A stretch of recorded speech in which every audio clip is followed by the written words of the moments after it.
Hola, muy buenas noches, sean ustedes bienvenidos a la otra cara de la moneda. Hoy nos vamos a concentrar en hablar de dos mitos. El mito de que la reforma a las telecomunicaciones ya funcionó y quizá, como diría el anuncio del Partido de la Revolución Democrática, ya se acabaron los monopolios. Eso es un mito. Y es un mito porque los legisladores no están dispuestos a cumplir las normas que ellos mismos se fijaron en la Constitución. Y el segundo, yo creo que le va a gustar también mucho, tiene que ver con los seguros y la penetración de los seguros en México. Si yo le digo que hay que proteger a la familia, usted me dirá que sí. Sin embargo, en la realidad, muy pocos mexicanos tienen acceso a los seguros.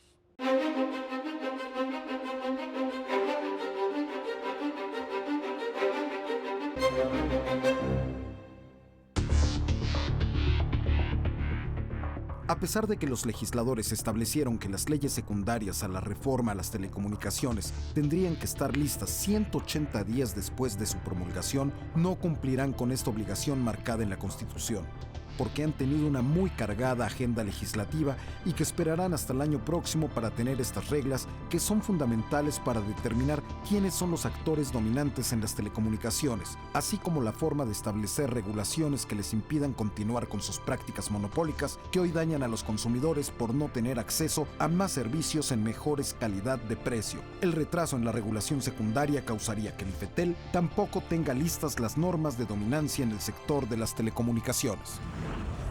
Es claro que hay que acabar con las prácticas monopólicas, que hay que tener reglas sobre quiénes son los dominantes y cómo operan. No hay discusión de eso. Por eso fue muy bueno que el Pacto por México, los partidos políticos, dijeran que iban a hacer una reforma a las telecomunicaciones, que tenía como corazón, que tenía como centro en disminuir las prácticas monopólicas, generar un campo parejo y generar mayores posibilidades de acceso a los mercados a favor de los mexicanos. Esos principios del Pacto por México y de los partidos políticos evidentemente deben ser aplaudidos, deben ser avalados y vistos como lo más grande que podían hacer a favor de este sector. Un sector donde el dominante en materia telefónica tiene participaciones del 70 y el 80% del mercado, si lo quiere ver en telefonía móvil o en telefonía fija. Déjeme darle un dato en ese sentido. En el sector bancario, que se dice que hay concentración, que hay un mercado muy poco competido, 6 bancos no llegan al 70% de la participación de mercado. En telefonía, uno solo lo hace. Entonces está muy bien pensar en que hay que cambiar, que hay que acabar con los monopolios, crear un Instituto Federal de Telecomunicaciones con verdaderos dientes, como se le dice. Desgraciadamente, los legisladores no van a cumplir con la obligación que se pusieron. El 9 de diciembre se cumplen los 180 días que se fijaron en la Constitución para tener las leyes secundarias del sector de las telecomunicaciones. Las reformas constitucionales, los cambios a la Constitución, son como el gran marco. El secreto siempre está en las leyes secundarias. ¿Cómo se aplican las leyes secundarias? Porque son las que aterrizan la regulación. Tristemente, los legisladores y el gobierno ya decidieron que no van a cumplir con la obligación que ellos mismos se fijaron. Ellos fueron los que dijeron, 180 días después de la promulgación de la reforma al sector de las telecomunicaciones, tendrá que existir la reglamentación secundaria. Y el Instituto Federal de Telecomunicaciones deberá tener listo un estudio a través del cual se determine quiénes son los dominantes y cuáles son las maneras de acabar con sus malas prácticas. Sin embargo, hoy el pretexto de los legisladores es que se les juntaron la reforma financiera, que todavía no la terminan, la reforma hacendaria, la reforma política, la reforma energética y la reforma educativa. Entonces, que ya no hay espacio, que no han podido estar hablando de algo que ellos mismos se impusieron. Ellos fueron los que dijeron 180 días que se vencen el 9 de diciembre. Hubo quienes dijeron que había que hacer un periodo extraordinario de sesiones. También eso ya quedó rebasado. Y mientras tanto, lo que nos queda a los mexicanos es la existencia de prácticas monopólicas y abusivas. El monopolio, a través de sus prestanombres, ha recurrido a tomar las partes que según ellos les convienen de la reforma al sector de las telecomunicaciones para robarse el derecho de autor de las televisoras abiertas y ponerlos en una situación de indefensión. Por el otro lado, al no tener una reglamentación secundaria, se hace imposible que el Instituto Federal de las Telecomunicaciones cumpla con la misión para la que fue creado. Seguramente usted ha visto aquel acto donde les toman protesta a los legisladores, donde dicen que juran cumplir y hacer cumplir la Constitución. De lo que no hablan es de la parte que sigue, sino que la nación se los demande. Y en este momento, aquí se los demando, cumplan con las normas y leyes que ustedes mismos hicieron. En México, la penetración de seguros es mínima. 3 de 4 vehículos automotores circulan sin seguro de responsabilidad civil en el país. Es uno de los pocos países de toda América sin un esquema nacional de seguros para proteger económicamente a víctimas y sobrevivientes de accidentes viales. 648,000 familias en México corren el riesgo de experimentar un desequilibrio financiero e incluso incurrir en empobrecimiento por gastos catastróficos en salud. Hay 32 millones de automóviles y solo el 26% cuentan con un seguro que los proteja contra siniestros. Los accidentes viales generan pérdidas económicas por 150 millones de pesos. La baja penetración del seguro es menos del 2% del PIB, ya que al tener una póliza de seguro es un elemento clave en la prevención. Las aseguradoras juegan un papel fundamental en el sistema financiero, ya que destinan recursos al desarrollo de proyectos productivos y actividades que promueven el crecimiento económico, el progreso y el bienestar. El sector asegurador es el tercer inversionista institucional más importante desde hace más de 10 años. En México, los principales riesgos son enfrentar diferentes problemáticas de salud, tales como problemas cardiovasculares como obesidad, diabetes, hipertensión relacionados con malos hábitos alimenticios y sedentarismo, otros padecimientos como cáncer, tabaquismo y alcoholismo. Mueren 16,600 niños y jóvenes en accidentes viales, que son la primera causa de muerte de niños y la segunda en jóvenes. Es necesaria la prevención y la inversión en un seguro, que las familias cuenten con el respaldo de una póliza de seguro de gastos médicos mayores, vida, hogar, auto y hasta de su empresa. Si yo a usted le digo que en caso de un accidente o de fallecimiento, uno debe dejar protegido a sus seres queridos, que uno trabaja por el bienestar de los hijos y que hay que dejarlos protegidos, que en caso de tener un accidente vial o cualquier tipo de enfermedad, es incuestionable tener una protección, tener una cobertura de seguros. Usted mira, bueno, hoy David está hablando de lo obvio, está hablando de lugares comunes. Se trata, sin lugar a dudas, de algo que en la cabeza de las personas es lógico. Yo trabajo para poder pagar la educación superior de mis hijos. Yo quiero que en el momento que no esté, pues mi familia tenga un modo de vivir. Sin embargo, cuando vemos la penetración del seguro entre las personas en México, nos damos cuenta que del dicho al hecho hay un gran trecho. Solo el 3% del Producto Interno Bruto es la penetración de los seguros en México.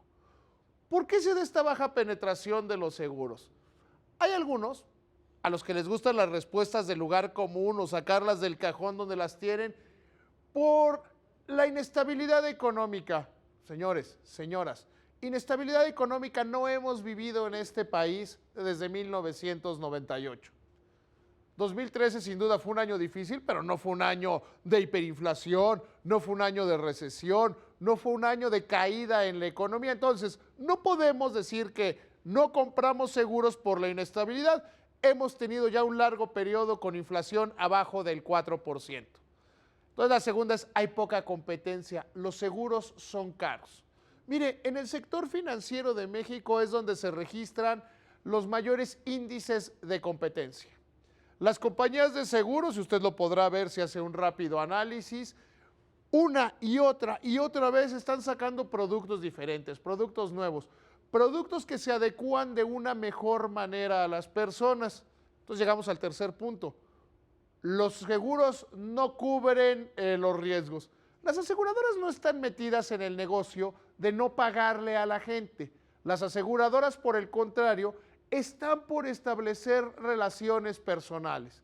Hay un marco jurídico suficiente, un marco jurídico claro que permite a las compañías de seguros operar de una buena manera. Hay incluso medidas de protección para los usuarios. Entonces llegamos a la pregunta fundamental, la pregunta que nos tendríamos que hacer nosotros como jefes de familia.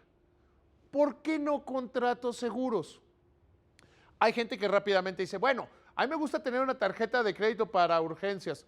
Con lo que cobran en promedio las tarjetas de crédito por ahí del 35%, pues es un crédito muy caro para urgencias, es mejor tener un seguro.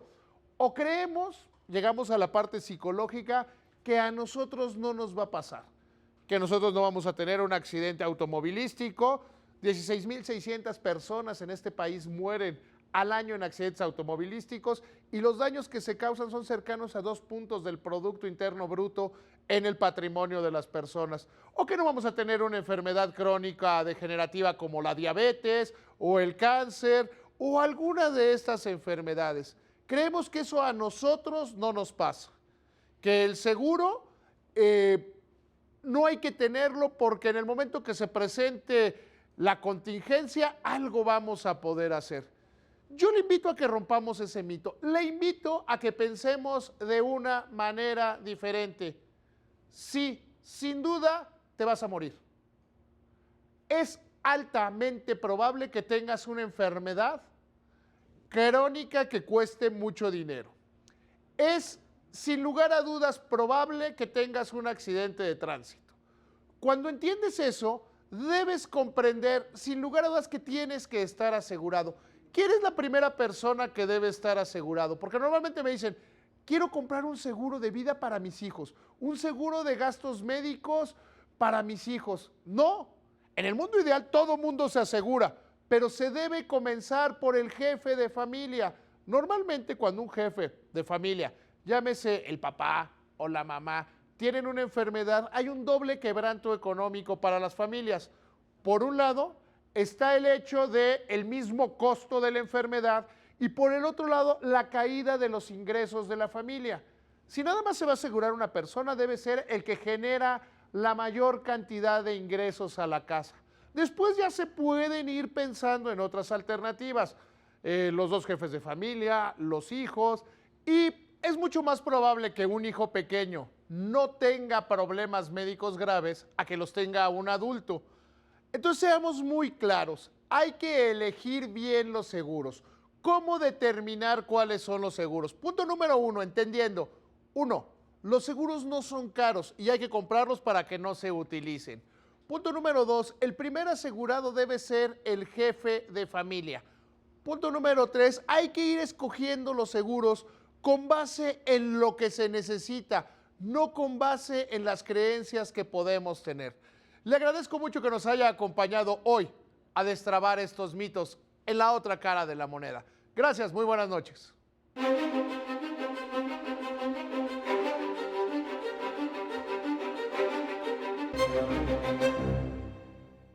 ¿Sabía usted que su smartphone podría servir para analizar su comportamiento? ¿O que podría recibir un implante en el cerebro para mejorar su memoria? Pues aunque esto parece ficción, en pocos años será una realidad. El Instituto de Tecnología de Massachusetts realizó una lista de las 10 tendencias tecnológicas que cambiarán el futuro. Entre ellas se encuentra la inteligencia artificial avanzada, que permitirá que las computadoras imiten las funciones neuronales del cerebro, además de la masificación de los implantes de chips en el cerebro para mejorar la memoria de personas que padecen Alzheimer.